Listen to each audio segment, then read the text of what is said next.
Halo semuanya, kalian bingung dengan sejarah kerajaan Gua Talo? Mari simak penjelasan dari kami. Sebelumnya, perkenalkan, saya Fauzia Nurzifa. Saya akan menjelaskan tentang latar belakang dari berdirinya kerajaan Gua Talo. Pada masa pemerintahan Raja Daeng Mantare, Goa dan Talo bersatu dan sejak saat itu disebut sebagai Kerajaan Goa Talo atau Kerajaan Makassar. Pada akhir abad ke-16, Kerajaan Goa Talo memasuki masa Islam dan berubah menjadi kesultanan. Kesultanan Goa Talo mencapai puncak kejayaan pada masa pemerintahan Sultan Hasanuddin atau yang dijuluki Ayam Jantan dari Timur. Di bawah kekuasaannya, kerajaan ini menjadi pusat perdagangan di Indonesia bagian timur.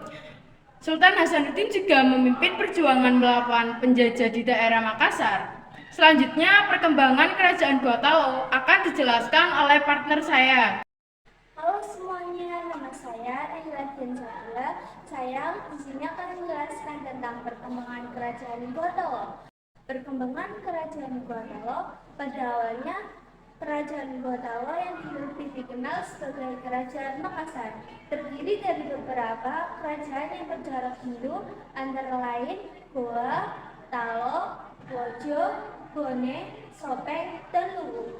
Dengan adanya takwa dari Kakari, Bandang Sulaiman dan Dadar Sulaiman, Sultan Alamudin masuk Islam. Setelah raja memeluk masuk Islam, rakyat pun segera ikut memeluk Islam.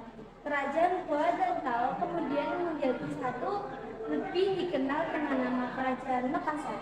Dengan pemerintahannya yang terkenal adalah Sultan Hasanuddin. Ia berhasil memperluas pengaruh Kerajaan Makassar sampai ke Maros, Bulukumba, Mandar, Sulawesi Utara, Luwu, Sumbawa, dan Lombok. Hasanuddin juga berhasil mengembangkan pelabuhannya dan menjadi bandar transito di Indonesia bagian timur pada waktu itu. Hasanuddin mendapat julukan Ayam Jantan dari Timur karena keberaniannya dan semangat perjuangannya.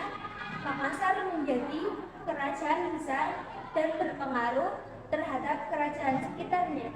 Dan setelah ini akan dilanjutkan penjelasan kondisi sosial politik kerajaan Gua Talo oleh partner saya. Halo semuanya, perkenalkan nama saya Afra Zuraida. Di sini saya akan menjelaskan tentang kondisi sosial politik kerajaan Gua Talo. Pada awal abad ke-16, datanglah Datuk Ri Bandang, ulama Islam dari Sumatera Barat. Ia menyebarkan agama Islam di Makassar. Raja Makassar, Daeng Mandrabiya, memeluk agama Islam dan namanya diubah menjadi Sultan Alauddin. Di bawah pemerintahannya, pemerintah 1591 sampai 1638, Kesultanan Makassar berkembang menjadi negara maritim yang kuat. Pada masa ini pula, orang-orang mulai mengenal jenis perahu layar Lambo dan Pinisi. Kerajaan mencapai puncaknya pada masa Sultan Muhammad Said 1639 sampai 1653 dan Sultan Hasanuddin 1653 sampai 1669. Kedua, sultan ini membawa Makassar ke daerah dagang yang maju. Wilayah kekuasaannya meluas sampai ke Flores dan Pulau Solor di Nusa Tenggara.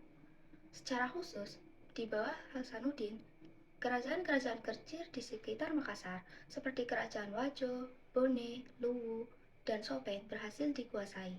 Kerajaan Gua Talo dari segi ekonomi dan sosial budaya, kerajaan ini memperoleh kemajuan ekonomi yang amat pesat, terutama di bidang perdagangan. Kemajuan di bidang perdagangan ini disebabkan antara lain 1. Banyak pedagang hijrah ke Makassar setelah Malaka jatuh ke tangan Portugis pada tahun 1511. 2. Orang-orang Makassar dan Bugis terkenal sebagai pelaut ulung yang dapat mengamankan wilayah lautnya. 3. Tersedia banyak rempah-rempah dari Maluku. Makassar berkembang menjadi pelabuhan internasional. Banyak pedagang asing seperti Portugis, Inggris, Denmark datang berdagang di Makassar dengan tipe perahunya seperti Pinisi dan Lombok. Pedagang-pedagang Makassar memegang peran penting dalam perdagangan di Nusantara. Meski akhirnya untuk itu harus terbitlah perang dengan VOC. Sementara itu, untuk menjamin dan mengatur perdagangan dan pelayaran di wilayahnya, Makassar mengeluarkan undang-undang dan hukum perdagangan yang disebut Ade Alopiloping Bacana Pabalu yang dimuat dalam buku Lontana Amanah Kopa. Meski memiliki kebebasan dalam mencapai kesejahteraan hidup, dalam kehidupan sosial sehari-hari mereka sangat terikat dengan norma adat yang mereka anggap sakral.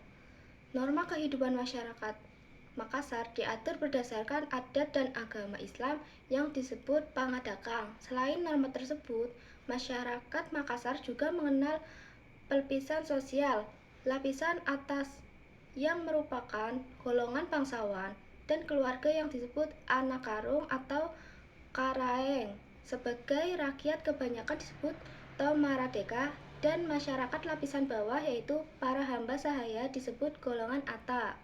Mengingat statusnya sebagai negara maritim, sebagian besar kebudayaan bercorak maritim hasil kebudayaan yang terkenal sebagai perahu pinisi.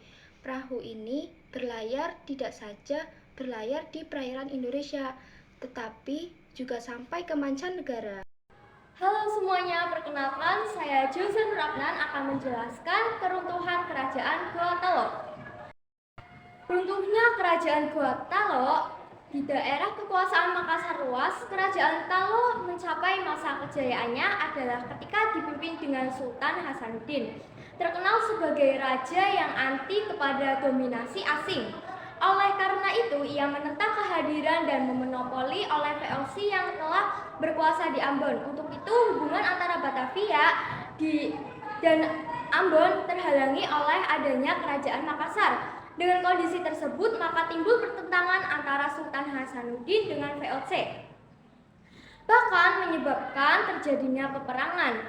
Peperangan tersebut dilatar belakangi oleh dorongan diri Hasanuddin menjadikan Makassar sebagai pusat perdagangan. Peperangan tersebut terjadi di daerah Maluku. Sebagai informasi tambahan, di sisi lain, Belanda juga merasa dirugikan oleh hadirnya kerajaan Goa yang sudah mengecam lalu lintas perdagangan mereka dari Maluku ke Batavia. Dan selanjutnya, rencana Hasanuddin ini mengecam ekonomi Belanda di Maluku karena Belanda merasa dirinya berkuasa atas Maluku sebagai pusat rempah-rempah sehingga menganggap Makassar sebagai perdagangan gelap yang ikut dalam memperjualbelikan rempah-rempah Maluku. Dalam peperangan melawan VOC, Sultan Hasanuddin memimpin sendiri pasukannya untuk memporak-porak-gandakan pasukan Belanda di Maluku. Adanya kedudukan Belanda semakin terdesak atas keberanian Hasanuddin tersebut, maka Belanda memberikan julukan padanya sebagai ayam betina dari timur. Karena semakin mendesak yang isinya sangat merugikan kerajaan Makassar. Walaupun perjanjian telah diadakan, tetapi perlawanan Makassar terhadap Belanda tetap berlangsung.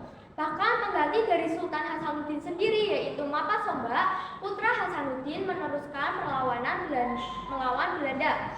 Untuk menghadapi perlawanan rakyat Makassar, Belanda menggerahkan pasukannya secara besar-besaran. Akhirnya Belanda dapat menguasai sepenuhnya kerajaan Makassar dan Makassar atau kerajaan Goa Talo mengalami kehancuran. Terima kasih.